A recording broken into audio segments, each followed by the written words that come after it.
Bonjour à tous les lecteurs du blog Mes Investissements ou de mes livres. Alors aujourd'hui on va essayer de continuer cette petite série de 3 vidéos estivales avec des sujets un peu plus légers autour de l'investissement.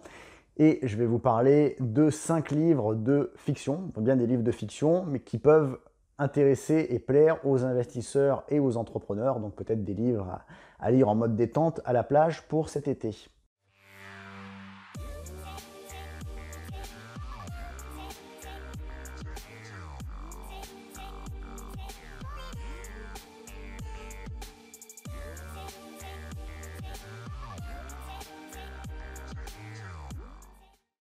Donc comme je le disais, cette vidéo elle fait partie de la série estivale où il y aura une autre vidéo sur les séries et films sur les plateformes, sur des histoires vraies de business et puis sur les jeux de société préférés des investisseurs.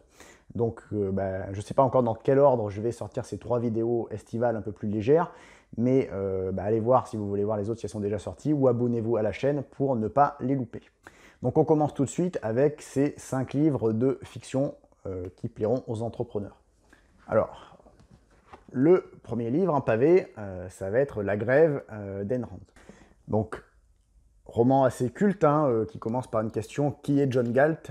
que tout le monde se pose et à qui personne ne sait répondre. Alors ce livre, il se dit qu'il a été le livre le plus influent aux États-Unis après la Bible.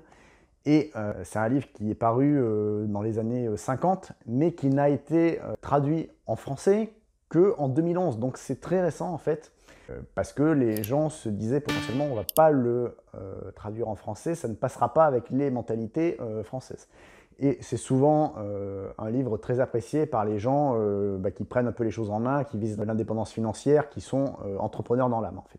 Le deuxième, ça va être l'autre livre d'Ayn Rand, La source vive. Alors peut-être que si vous ne connaissez pas du tout, j'aimerais dire dans l'ordre, c'est peut-être celui-là le plus simple, et puis La Grève le plus élaboré, donc peut-être lire La source vive en premier. C'est l'histoire d'un architecte qui ne veut pas rentrer dans le moule, et voilà, tout est brodé un peu autour de ça. Encore un gros pavé de fiction, mais qui est en général très apprécié par les entrepreneurs, les investisseurs ou ce genre de profil. Bon, le troisième, je vais faire un peu d'autopromo, ça va être le livre L'allocateur rebelle que j'ai adapté en français. Donc là, on est sur un roman financier avec un jeune qui sort des études et qui découvre le monde de l'entreprise. Et au fur et à mesure, il va, à l'occasion d'un voyage d'études, faire la rencontre d'une personne assez âgée qui va devenir son mentor. Et ce mentor, il est assez inspiré de personnages comme Warren Buffett et Charlie Munger. Et donc, il va indirectement lui inculquer des leçons de sagesse ou d'investissement qu'ont donné Munger et Buffett au cours de leur meeting annuel, leur fameux meeting annuel de Berkshire Hathaway. Et indirectement, voilà, plutôt que de lire des lettres un peu aux actionnaires rébarbatives, on apprend des notions d'investissement tout en ayant un roman à suspense avec de l'émotion, etc. Après, les investisseurs et les entrepreneurs, ils aiment toujours relire un peu des livres un peu plus axés développement personnel, etc. Donc, quand les beaux jours arrivent, moi, parfois, je ne le fais pas tous les ans, mais une petite lecture de l'alchimiste, relecture de l'alchimiste de Paulo Coelho, je trouve que ça fait toujours du bien à la plage, dans un parc, etc., au soleil, c'est vite lu et ça fait toujours du bien. Donc, je le mettrai dans les 5 livres de fiction qui sont en général appréciés des investisseurs et des entrepreneurs.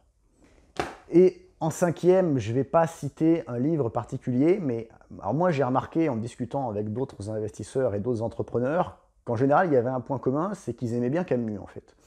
Alors pourquoi? Je me dis parce que en fait ils ont compris en gros le concept de l'absurde et c'est ça qui peut-être ça a résonné en eux quand ils ont choisi une voie entrepreneuriale ou une voie d'investissement pour viser à se libérer de contraintes, pour viser à l'indépendance financière, à des choses comme ça. Je me dis que c'est peut-être pour ça. Donc, en cinquième livre, on va dire 2 fictions à prendre dans votre valise d'entrepreneur ou d'investisseur pour toujours s'enrichir intellectuellement, mais sans lire de la non-fiction pour changer un petit peu pendant les vacances. Je vous conseillerais un livre de Camus, voilà, celui de votre choix. Voilà, c'est la fin de cette vidéo. Si vous l'avez aimé, n'oubliez pas le petit like, de vous abonner à la chaîne. Et puis, comme d'habitude, je mets dans la description de la vidéo le lien vers les livres que j'ai présentés, le lien vers aussi mes livres d'investissement immobilier ou d'investissement en bourse si vous ne me connaissez pas.